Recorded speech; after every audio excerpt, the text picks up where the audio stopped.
Grandma, pass the candy. It's something you'd always say when grandma pulled the candies out of her purse. Well, in 2022, the total value of candy from Canada was 62.6 billion Canadian dollars. Canada is like the purse grandma owns. And inside the candies are critical minerals. And the kids wanting the candy are the United States, China, and well, basically every other country in the entire world.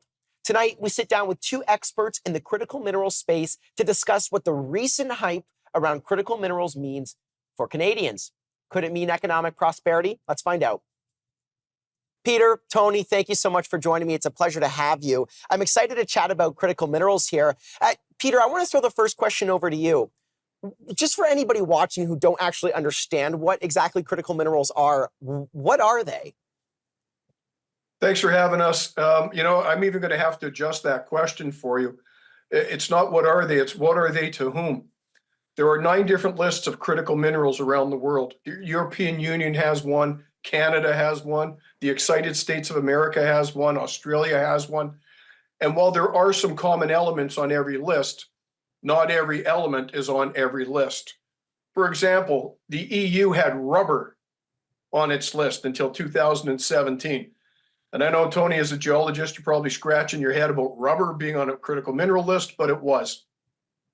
In Canada, we have 31 critical minerals, and they're formed as part of the Income Tax Act related to what's called flow-through financing. So it's not even like the Canadian Geologic Service has a list.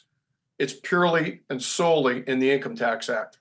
Critical minerals, very broadly, means you need them as a country, and you can't get them domestically or from a friendly country. And that's what makes them critical. Tony? Yeah, and to bolt on to what Peter had to say, it's not only the minerals in the ground, in situ, as us lawyers like to say, it's also the ability to refine or smelt or ultimately produce those minerals in metals that are in a valuable form.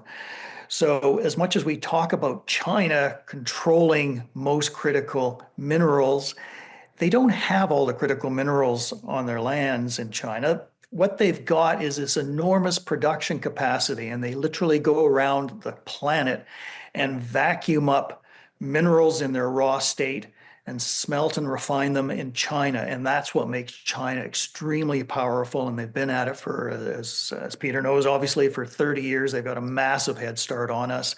Right. And because of the ability to produce, as opposed to simply just having them in the ground, it's one thing to have them in the ground, as we know in Canada, right?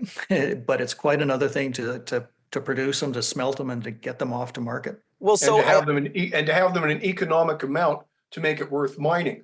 I can go in my backyard and I could probably find 5 different kinds of rare earths back there, but none of them are in economic quantities worth mining. So the problem we have and the problem we're seeing, let's take aluminum for an example. The single biggest cost of processing aluminum is electricity. Roughly 45% of the cost of aluminum is in the electricity. The best aluminum deposits in North America, Quebec. The cheapest electricity in North America, Quebec. The United States produces less than 1% of the global supply of aluminum. And a plant in Kentucky shut down last year because it couldn't compete.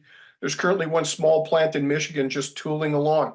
You just made it all make sense. You can suddenly say, hey, we have these new things, let's produce them. With aluminum tariffs. And you have to be able to economically get them out of the ground. With aluminum tariffs, it's fascinating. You know, I was trying to understand, okay, why all these tariffs on aluminum? And then I'm starting to understand, wait, Canada has a load of aluminum, like you just mentioned, Peter. That's absolutely fascinating. Jumping into the second segment, we'll be right back. I don't want to ask a tough question. We got about 10 seconds left here. Stay tuned. We're going to kind of talk a little bit more about China, America, and Canada in the space of critical minerals. Stay tuned, everybody.